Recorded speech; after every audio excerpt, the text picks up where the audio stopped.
Well, hello, David. It's great to meet you, and congrats on a fantastic film.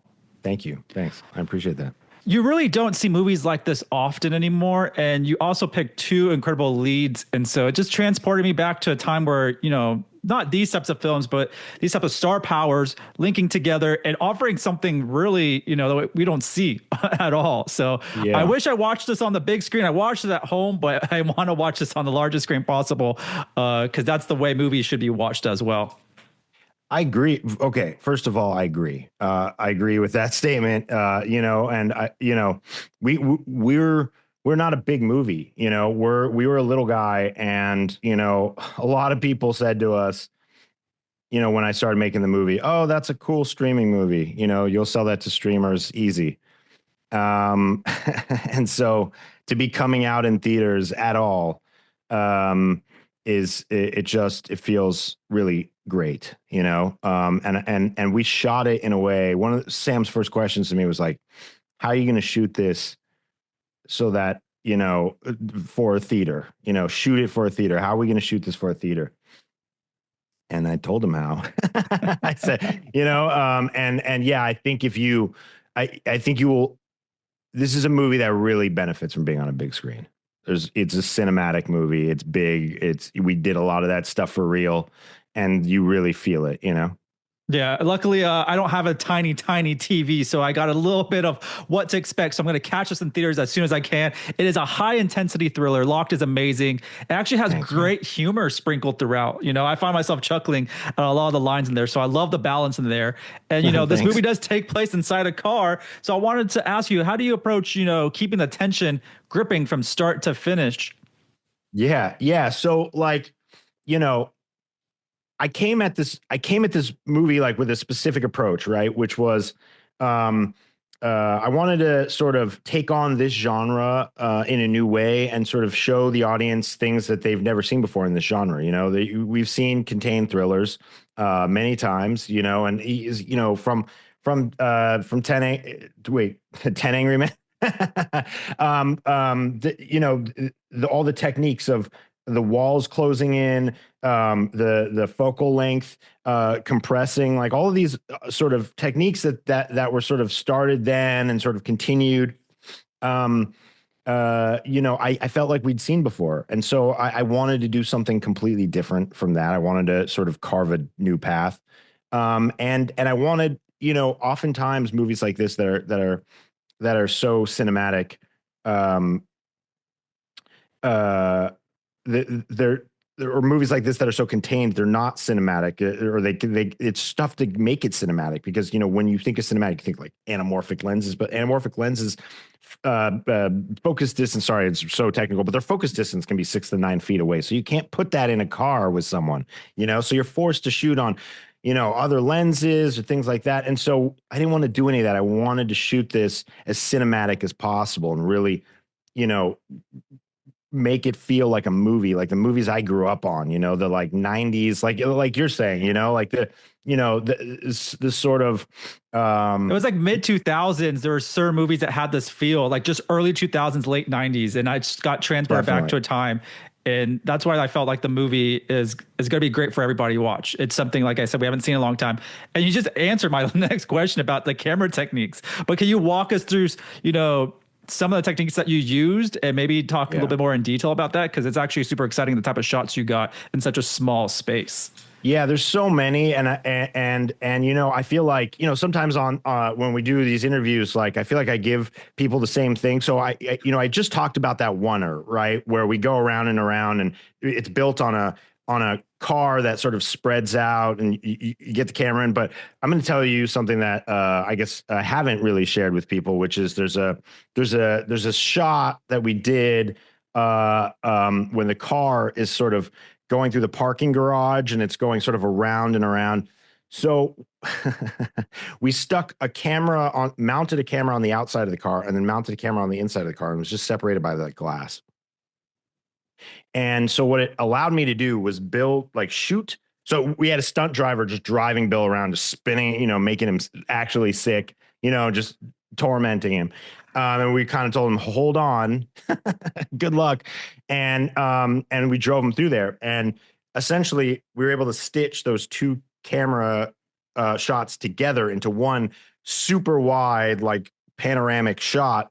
And then I could take, the what we're seeing and sort of slide around in the frame and find the right framing and sort of even move around on this like flat plane. And so, we really wanted to do as much as we could. We really wanted to avoid VFX. And so when you see that shot, I mean, there's a slight VFX, which is stitching those two together, but like it's all real. Like he's hanging on for dear life, and that car is speeding up that ramp and all of that. Definitely everything, like you said, it was real. It looked real from the audience standpoint, from my standpoint, everything looked real to me.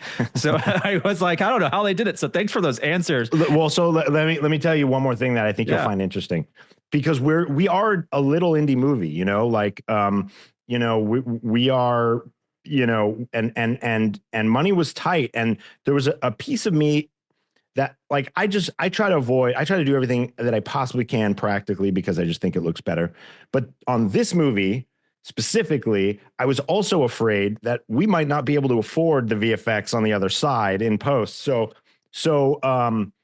when we were done shooting in the parking lot and we had to move to the stage, my DP stood there and just took photos like this, like 360 photos. And then we printed them on, like, like step and repeats. Like, when you go to like a movie premiere, there's that like backdrop, you take photos in front, So we printed the background like that and just put it around the car. And for a lot of the shots you just saw, it's that, it's like a physical printed thing. And you would never know, obviously, because there's rain, obstructing that view. But like, so I like admired guys like Peter Jackson, who when he was making Lord of the Rings, how he would find these like in-camera solutions for all these very complicated things. And so I think we wanted to do stuff like that instead of leaning on visual effects. Yeah, you pull it off. You say it's an indie film, but it didn't feel like it at all. So you already won on that already. And so the car itself also feels like a character. And I'm a car guy, so I was like, "What is this? Is this a real car that I don't know that's in Europe?" But it's obviously a built car. Can you talk about designing this high tech SUV? Yeah. I mean, the design process took a good amount of time, and we really wanted to both create this sort of iconic, almost villain, right? It's almost a character in the movie, but part of the goal of this was, to make everything feel real. And so it couldn't be like future technology. It couldn't feel like heightened in any way. I wanted it to be based on technology today. So I studied a lot of like these companies that armor cars and they convert cars into these like protective cages, and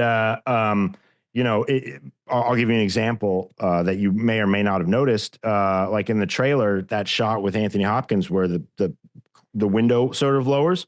If you go back and watch that shot again, you'll see that the glass is like this thick because armored glass is just like layers and layers of glass, right? And so like we tried to get every little meticulous detail correct in this. And additionally, Dolus, it means like a trap, like a deceitful trap. And so the car is called Dolus. It basically just labeled, hey, this is a trap. The license plate is the penal code for the death penalty. And the emblem is as Lady Justice. And the thinking is, Williams built this car, but he's looking for the person he's looking for wouldn't know those things. They're not educated enough to identify those things. And so he sort of put them as a warning, like, hey, if you're smart enough to know this stuff, don't get in this car. I want someone who wouldn't know this. And so that's how we got Eddie. Yeah, I mean, I love the car. Lastly, I do want to ask, Bill Skarsgård and Anthony Hopkins are both powerhouses in their own right. I love this pairing. I love Bill in this role too. It's, he's done so many wild roles, but just seeing him in this kind of, I gotta say normal, kind of somewhat normal. I just love seeing his natural abilities come out as well, and it's perfect. Can you talk about casting the two of them and just the chemistry as well? Yeah, I mean, the chemistry was unbelievable. I mean, the two of them had nothing but respect and admiration for each other. I mean, they brought their A game. Both of them brought their A game. Like, I had no idea how excited and involved Anthony Hopkins would be. You book someone like that and you're like, it'd be I just want to work with him, and then he's calling me every night and we're going over and we're talking through the character and I'm making adjustments to the character and sending it to him. Obviously with Michael Ross, the writer, and we're like going back and forth and we're really like shaping this thing together in this really organic way so that it feels really natural. And then Bill, same thing. Like, I would go up and we'd talk about what we're shooting the next day, and we'd work on this character together. And like, man, I watch it now and I'm like, he looks like a movie star in this. I mean, he's the full package. He's just like, he's so charismatic. He emotionally vulnerable. He carries the movie on his shoulders. Like, you believe every moment of it. You're never like, that felt like an actor. Like, you really believe him, that he's in that space, that he's in trouble, that he's terrified for his life. And yeah, the humor, like you mentioned, like he was just, yeah, he's really the full package. So I feel lucky to have worked with those guys. And honestly, the day that the two of them were together, they were together for many days, but like there's one day in particular that we shot a scene that I don't want to spoil. And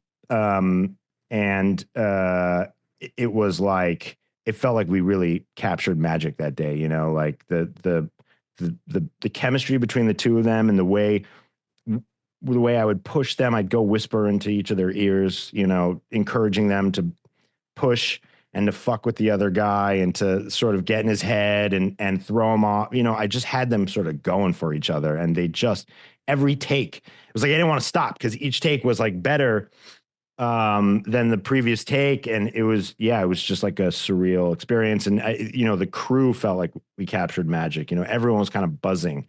And it felt electric. It felt really good. Yeah, this film is so great. I can't wait for everyone to see Locked.